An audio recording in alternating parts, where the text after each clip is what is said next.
শিশু মুনতাহা, যার খোঁজে ছিল পুরো দেশ।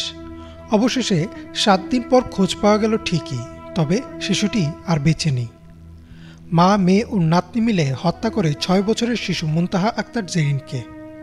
কি ছিল কারণ? কেন নিষ্পাপ এই শিশুটিকে এভাবে হত্যা করা হলো? জানা যায়, গত ৩ নভেম্বর স্থানীয় একটি মাদ্রাসায় ওয়াজ মাহফিল থেকে মেয়ে ও ছোট ছেলেকে নিয়ে বাসায় ফিরেন মুনতাহার বাবা শামীম আহমেদ। পরে প্রতিদিনের মতো শিশুটি পাশের বাসায় অন্যান্য শিশুদের সাথে খেলা করতে যায়। এরপর আর ফিরে আসেনি মুনতাহা। তো যারা সোশ্যাল মিডিয়াতে সার্ভ করবেন, একটা ইনসিডেন্ট হয়তো কম বেশি জানেন। মুনতাহা নামে একটি মেয়ে রিসেন্টলি হারিয়ে যায় এবং তা নিয়ে সোশ্যাল মিডিয়ায় নিখোঁজ পোস্ট হয়তো আপনাদের চোখের সামনে এসেছে। না জানলেও আমার এই ভিডিওটা দেখতে পারেন, আমি কনটেক্সটটা দিয়ে দিচ্ছি। তো একটি ছোট মেয়ে, তার মুনতাহা নাম, তার বাবার সাথে তাদের গ্রামে একটি অনুষ্ঠান হয় বা ওয়াজ মাহফিল আমরা বলতে পারি। সেই ওয়াজ মাহফিল শেষ হয় ৩ নভেম্বরই। সে তার বাবার সাথে চলে আসে তাদের বাসায়, কিন্তু এরপরে সে তার বন্ধুদের সাথে খেলতে যায় এবং তখন থেকেই মুনতাহাকে আর খুঁজে পাওয়া যাচ্ছিল না। এবং বিভিন্ন জায়গায় খোঁজাখুঁজি পাওয়ার পরেও তাকে কোনো খুঁজে না যাওয়ার পরে তার বাবা মা এর পরের দিনই একটি থানায় জিডি করে।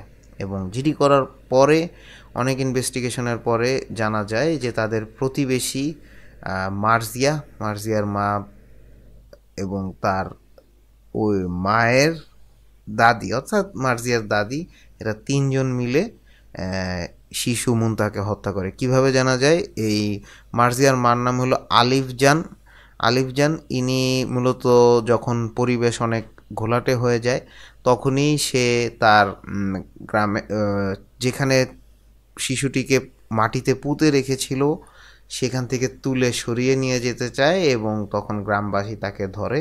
এবং তাছাড়া পুলিশ যখন মার্জিয়াকে ইন্টারোগেশন করে, তার কথাবার্তা সন্দেহভাজন মনে হয়। আগে থেকেই পুলিশ তাদেরকে। শিশু মুনতাহার নিখোঁজ হওয়ার খবর সামাজিক যোগাযোগ মাধ্যমে ছড়িয়ে যায় ব্যাপকভাবে। অনেকেই নিজ নিজ অবস্থান থেকে চেষ্টা চালিয়ে যান শিশুটিকে মায়ের কোলে ফিরিয়ে দিতে।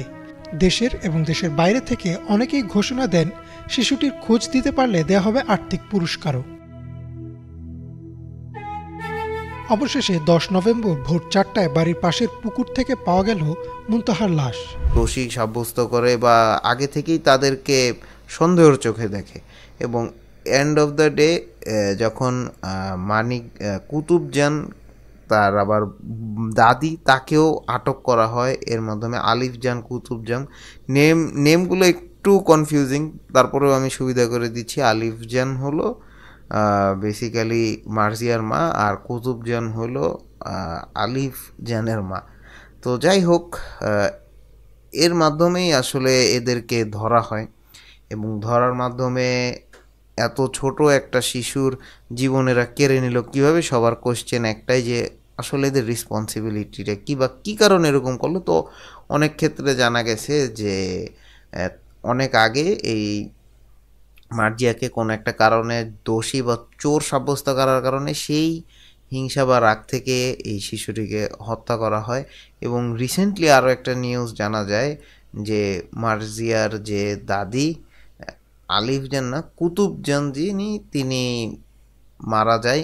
এবং এর পিছনে আসলে কারণ কি জানি না, তিনিও একজন হত্যাকারী ছিল, বাট সৃষ্টির নিয়মে তিনি বৃদ্ধতার কারণে, বার্ধক্যজনিত কারণে হয়তো মৃত্যুবরণ করেছেন। তো এই ছিল ফুল ঘটনার update.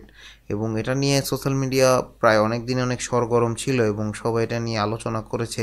But end of the day এই শিশুটাকে বাঁচানো গেল না এবং সত্যি অনেক বেশি দুঃখজনক একটা শিশু এভাবে হারিয়ে যাওয়া সবার মাঝ থেকে, আর এত অল্প বয়সী একটা নিষ্পাপ শিশু, এবং এর আসলে হিসাবটা কোথায়। তো যাই হোক, আজকে আমার ভিডিওটার মূল মর্মটা আপনাদের বুঝাতে পেরেছি। আমার চ্যানেলে নতুন হয়ে থাকলে সাবস্ক্রাইব করতে ভুলবেন না, অ্যান্ড এরকম আরও ইনফরমেটিভ ভিডিওর জন্য see in the next one.